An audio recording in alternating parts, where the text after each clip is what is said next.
I'm pretty sure right now you know that there is no reward in playing it small. You're settling.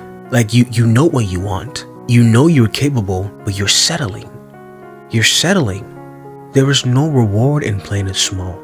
Let me even go further and say there is no humility in playing it small. Many people think humility, for whatever lie they believed, they think humility is playing small, acting small, thinking small, not wanting to be all that they are because of some thoughts that they're hearing in their mind, because of what society has deemed to be humble, because of what religion says humility is, or parents or teachers, whatever. And people are scared to move. It's scary. It's scary to move. It's scary to step outside of your little box of safety. It's scary. But that is not the type of scary I'm talking about here.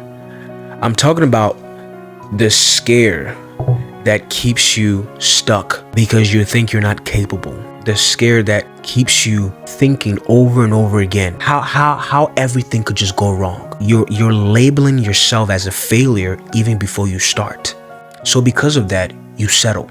Because of that, you undermine your potential. You are believing lies straight from the devil, straight from the pit of hell, to convince you and persuade you that you're not enough.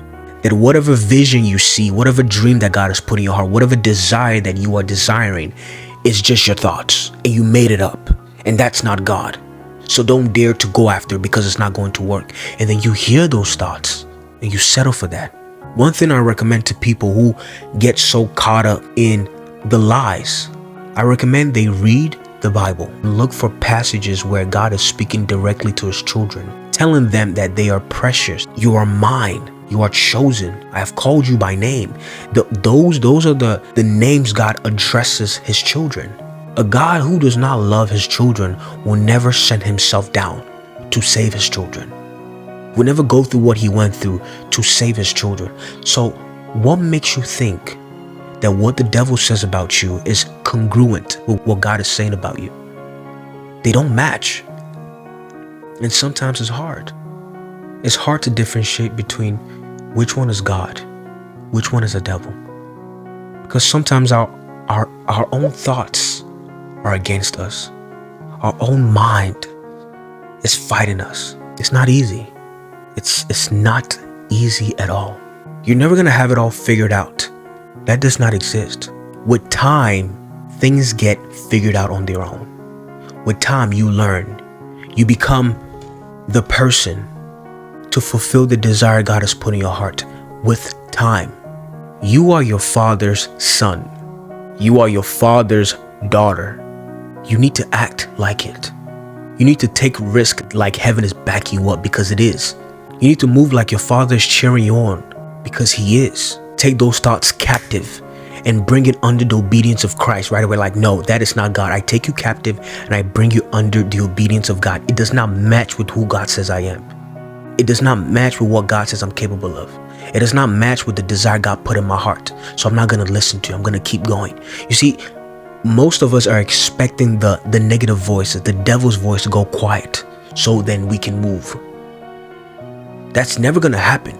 As long as Jesus Christ is not back yet, homeboy is forever going to be making noise. We're going to constantly hear him. It's his agenda to derail us from the truth, to make us think less of who God says we are. David said, what is man that you're so mindful of? And the Son of Man, you visit him.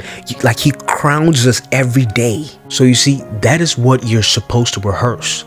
Rehearse the truth about you. It's in the Bible.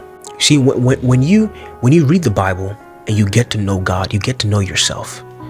When you read the Bible, you get to see God's nature and his character. You get to see who you truly are. And by rehearsing the truth, those voices, lies that are trying to keep you from playing it big, you start to lose sense of them, because the truth is magnified above the lies. The Bible says, wherever sin abounds, grace abounds even the more.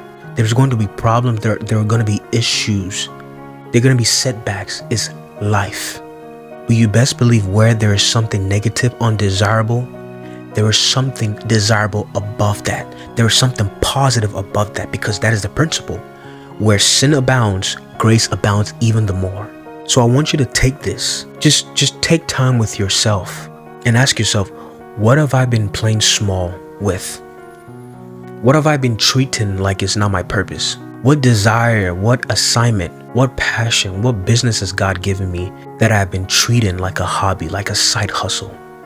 What gift have I discovered that I'm not giving it my all to my capabilities? God is not expecting you to move mountains. He's expecting you to take the step.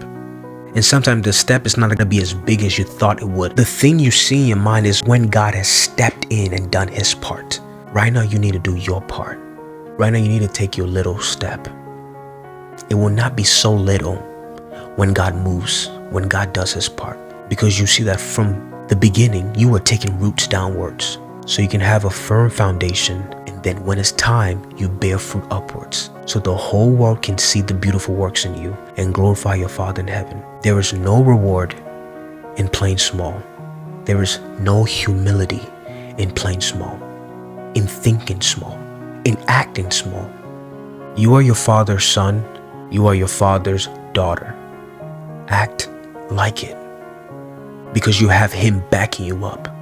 So today I challenge you, whatever you've put aside, pick it back up. Whatever you were playing small on, pick it back up. And you know exactly what to do. Get to work. And I promise you, God will honor it. I appreciate you for watching this video. My name is JHR, and this is Purpose with JHR. Remember this, do not live a life by default when Christ has given you the power to live one by design. Live life.